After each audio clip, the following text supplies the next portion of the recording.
fa izay rehetra naterak'Andriamanitra dia maharesy izao tontolo izao, ary mifandresena zay ety maharesy izao tontolo izao dia ny finoantsika. Ny fanahy masin'Andriamanitra ny ampiorina atsika amin'ny mahazanak'Andriamanitra marina tokoa, miaina sy mitory ny fandresen'i Kristy. Amen. Vao herinandro zay isika nakalaza ny Paska, ary ny Paska dia maneho indrindra ny fahatanterahany asan'i Jesosy Kristy, asa fampiavanana, asa zay nandrava ny asan'ny devoly izay hatrany am-boalohany dia nanao zay andravana ny asan'Andriamanitra kosa. Manomboka any amin'ny Genesisy dia fahitatsika zany fa i Satana dia tsy mikeny afa-tsy ny andrava ny asan'Andriamanitra, ary indrindra nitady zay amongorana ny zanak'Andriamanitra. Nevery ny fahotanteraka ao amin'i Jesosy Kristy zany, kanefa dia teo kosa nanehoan'Andriamanitra maromaro fa Andriamanitra hafa izy, ary Andriamanitra ambony no zay mety heverina ho Andriamanitra, ary mahery no zay heverina ho mahery indrindra. Fandresena omen'Andriamanitra amin'ny alalan'i Jesosy Kristy, ary fandresena izao tontolo izao. Fa inona moa izao tontolo izao ity? Misy karazany telo nanambarany Soratra Masina ny izao tontolo izao. Izao tontolo izao dia voalohany manambara ny zavaboarin'Andriamanitra zay nohariny tamin'ny tanana, ary dia ambarany Soratra Masina fa tsara, ary hitan'Andriamanitra zay rehetra nataony, ary tsara izany. Tsara ny zavatra rehetra teto amin'izao tontolo izao nivoaka ny tanan'Andriamanitra, saingy simba kosa noho ny ota, simba amin'ny etraketraky Satana zay nampivily lalana ny razantsika i Adama sy Eva izany, ka nahatonga faharavana, nahatonga fahasimbana, ary nahatonga fampisarahana lehibe. Izay fehezina amin'ny hoe fahafatesana. Efa nambarako teto zany, tsy verina amin'izany aho. Ny fahafatesana dia manambara ny fisarahana, ka anakiroa amin'ireny no singantsika androany: ny fisarahana amin'Andriamanitra, ny fahasimbana, ny fifandraisana amin'Andriamanitra, ary ny fisarahana amin'ny namana, ny fahasimban'ny fihavanana. Fahasimban'ny fihavanana, fihavanana amin'Andriamanitra ary fihavanana amin'ny. Zavatra mahavarina indrindra dia izao: ny teny Grika zay ilazana ny fihavanana dia mitovy fototeny ihany amin'ny teny izay ilazana ny fiadanana. Ny fiadanana sy ny fihavanana dia fototra iray ihany. Eo amin'izay sy ny fihavanana marina mitoetra ny fiadanana. Ary Jesosy Kristy lay tonga ho fampihavanana dia ambara fa lay andrian'ny fiadanana. Zany Jesosy Kristy fampihavanana. Ary ny anankiray amin'ireny fampihavanana lehibe nataon'i Jesosy Kristy ireny dia ny fampihavanana ny olona tamin'Andriamanitra tamin'ny alalan'ny teny. Fa Andriamanitra dia fanahy, ary Andriamanitra monina any an-tampon'ny lanitra, tsy azontsika refesy, tsy azontsika lanjay, tsy azontsika mena endrika. Zany io Andriamanitra io.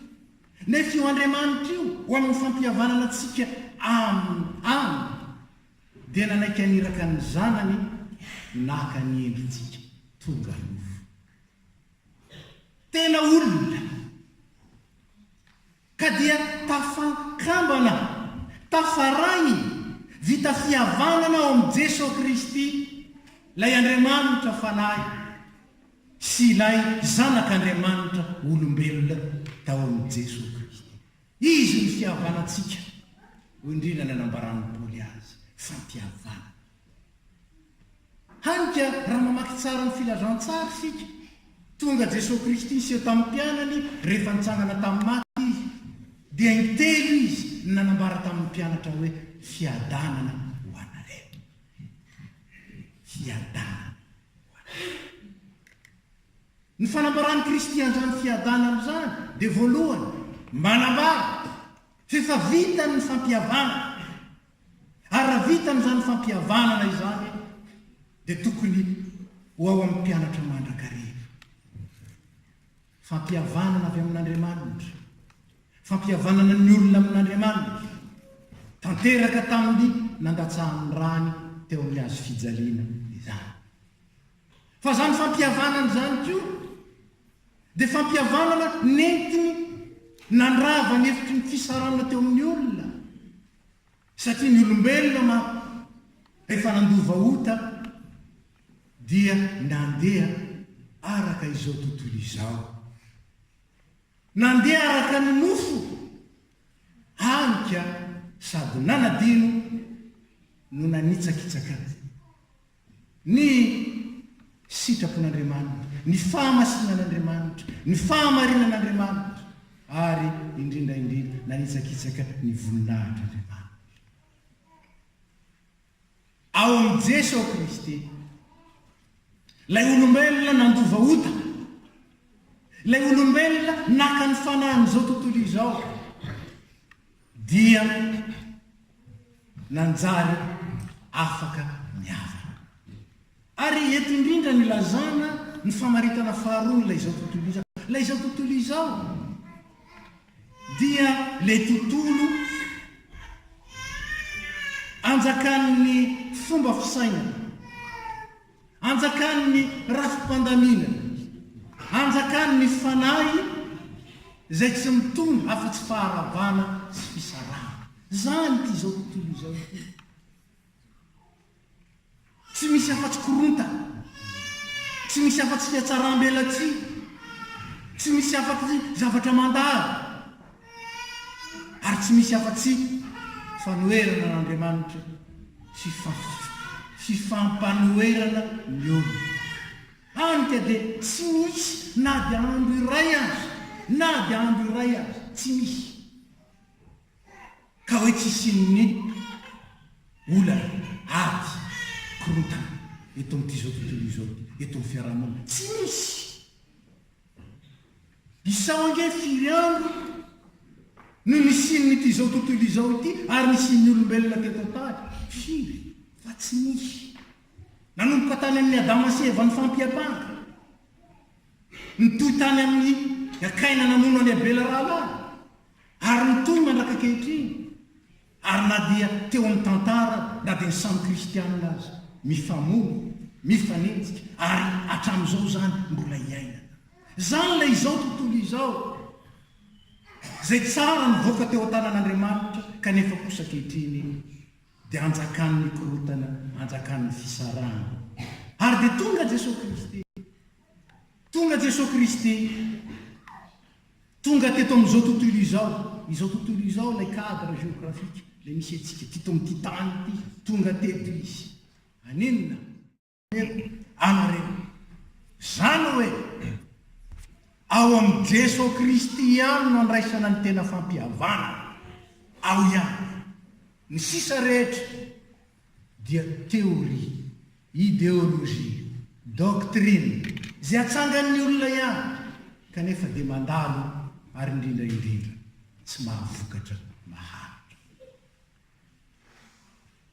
Tonga ary Jesosy Kristy nanatanteraka ny fampihavanana antsika tamin'Andriamanitra. Ary rehefa vita zany fampihavanana zany, lasa zanak'Andriamanitra isika. Lasa zanak'Andriamanitra, lasa raha tsika an-tsainy zany.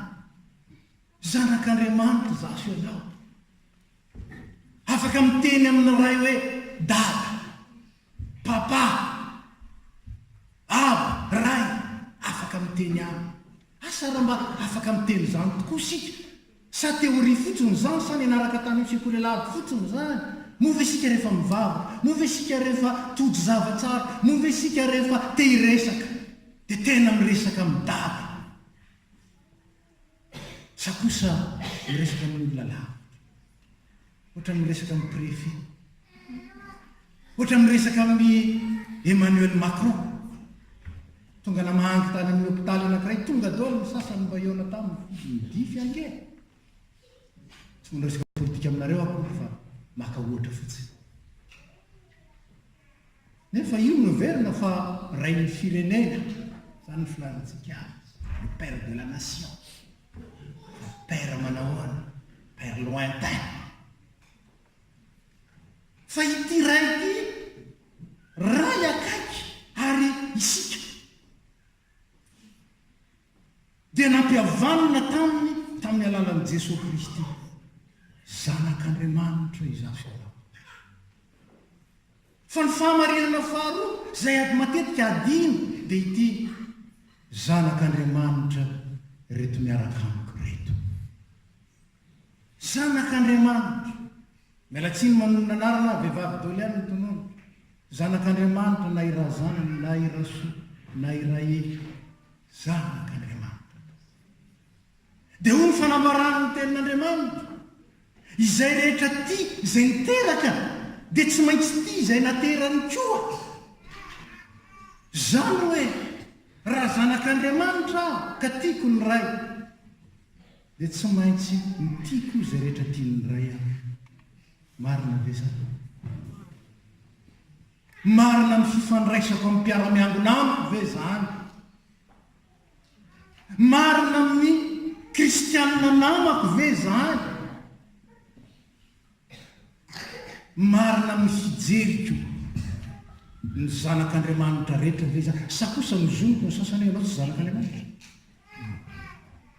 Misy fotoana zay nandalovana an'izany, or pastera reny efa tsy avitra tsoa. Ka nga dekre atsika, nga dekre avy amintsika no mamaritra hoe ty zanak'Andriamanitra, ty tsy zanak'Andriamanitra. Ny fitiavany ray no mahatonga izany, ary fahasoavana izany. Ry havana, ny fahamarinana zay entin'Andriamanitra eo amintsika dia izao: noravany Kristy ny hevitra mampisaraka rehetra izay namboleny Satana teo amin'izao tontolo izao. Be prinsipitsika indraindray, be prinsipy adinitsika, fa tsy prinsipy ny fiadana, tsy prinsipy ny fihavana, fa asan'Andriamanitra izay tanterahana amintsika ary anefeny antsika sy amboarana antsika ho tena zanak'Andriamanitra. Ka raha zanak'Andriamanitra dia ty ny zanak'Andriamanitra rehetra aho, na dia izay maditra indrindra azy. Hainareo ny tantaran'ilay zanak'Adala? Lasa ilay zanak'Adala, ary dia adala tokoa n'izany. Nanao ny adala amin'ny tany. Fa ny zavatra mahavariana ao anatin'ny tantara dia ity: ilay ray dia mbola mikonsidere azy ho zanany foana. Ity zanako ity efa very, ary hita indray, efa maty nefa velona indray. Maty ity zanako, velona ity zanako, ary zany nanekeko aniraka ny zanako ilay tokana ho faty eo amin'ny toerany. Dia izany ny famindrampon'Andriamanitra tamiko sy taminao, araka ny joroko vavolombelona tamin'ny sasany. Raha 40 taona lasa zay niverina Jesosy, 40 taona lasa niverina Jesosy, afo be no anjara. Saingy nandrasany aho, nahary-potamiko izy, nandrany foa adalana izy zany natao zany e.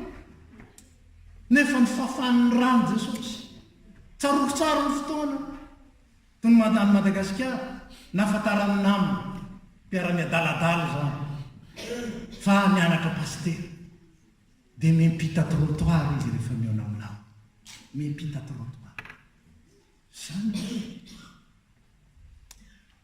Kanefa dia izao ny fantany, ay zanany aho, ary nitediaviny aho satria zanany.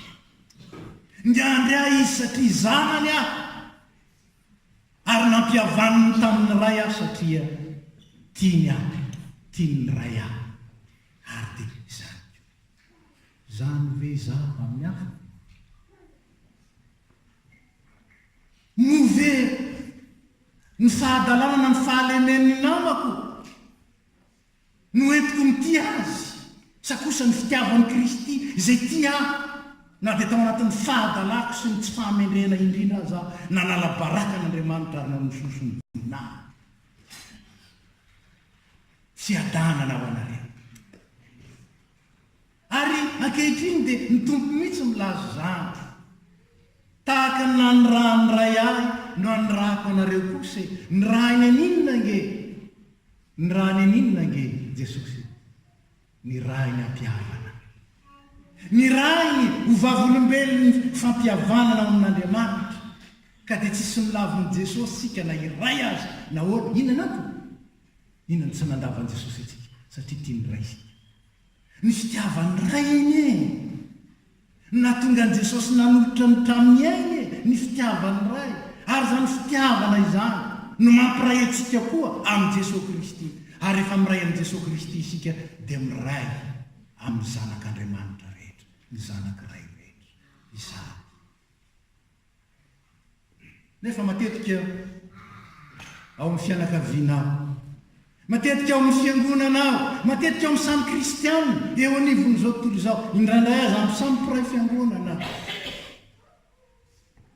tsy manjaka ny fiadanana manao ady mba asiko ary rehefa mba toriana azy ny fampiavanana sy ny famelan-kely toriana zany rehefa amin'ny sasany fa rehefa amin'ny sasany zany ahoana kosa ka fiadanana ho anareo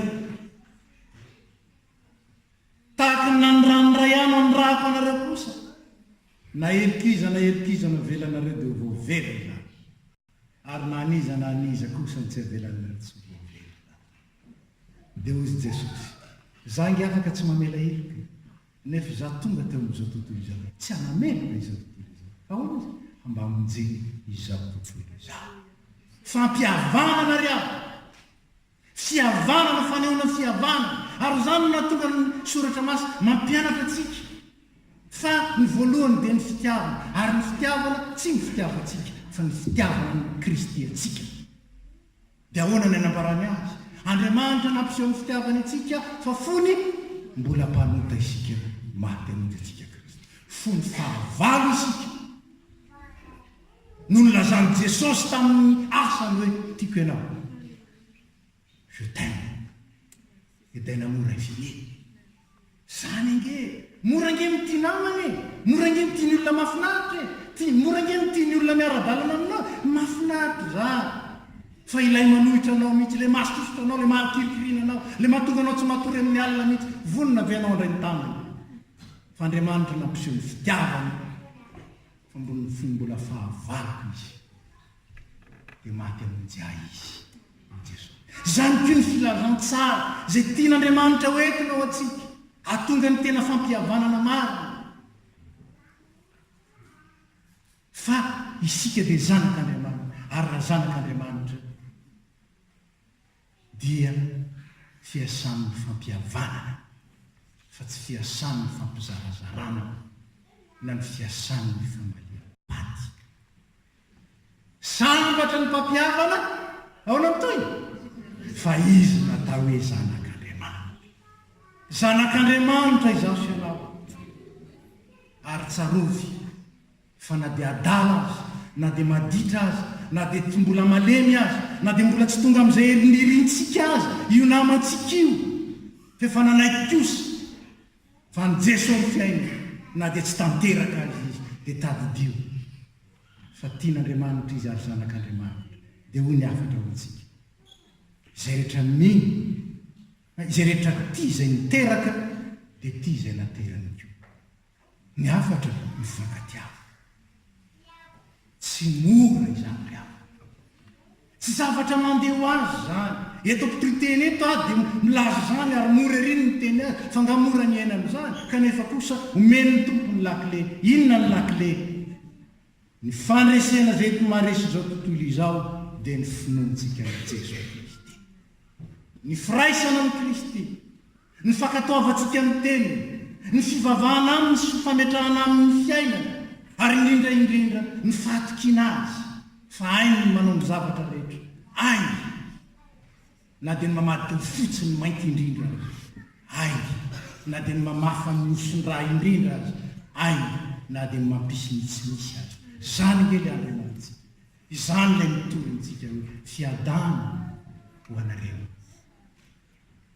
tahaka ny nandroanoray no andrako nareo afatra ifandreseny Kristy eo dia fandreseko fandresenao ny fiangonana ny joro tsara ny fiangonana vavolombelony Kristy dia fiangonana izay mitory ny fiadanana ary tsy fiadanana n'olotra fa fampihavanana tanteraka fampihavanana ny olona amin'Andriamanitra ary ny fampihavanana ny olona misamy raha mbola resin'izao tontolo izao isika dia ny fitsokotokotokona ny fisarahana ny adila ny fampielonana ary indrindraindrindra ny tsy fitiavana sy ny fankalana zany ny manjaka zany izao tontolo izao fa sambatra zao sianao fa nomena ny finoana ary nomena ny herin'ny fanahy masina arak'ilay varoka teo ary nomena izany isika dia fatatsika fefa nateraka Andriamanitra isika ary maharesy izao tontolo izao fiadanana ho anareo arak'izany fiadanana zany hoentinareo koa mizara ny fiadanana amin'ny hafa sambatra ny mpampiavana fa izy natao hoe zanak'Andriamanitra raisiny fitahiana ho aminareo rehetra ny fahasoavan'i Jesosy Kristy ny fitiavan'Andriamanitra ray ary ny firaisana ny fanahy masina ahatanteraka anareo amin'ny fitiavana ka ahatonga anareo vavolombelon'ny Kristy manana firaisana amin'ny ray ary tafaka ambana amin'ny feno ka mitafy ny voninahitra ary manana firaisana amin'ny nama ka ahatonga anareo vavolombelon'ny Kristy fampihavanana ka tena ho zanak'Andriamanitra tokoa ianareo mitafy an'i Kristy mitondra ny fahandresen'i Kristy ary indrindra mamafy fiadanana sy fihavanana mahatokola ny antso anareo izy mahatateraka izany sarotro zany nefa koa tsy efa ny olombelona zany fa mila finoana dia ho aminareo ny finoan'i Jesosy Kristy amen. Petraka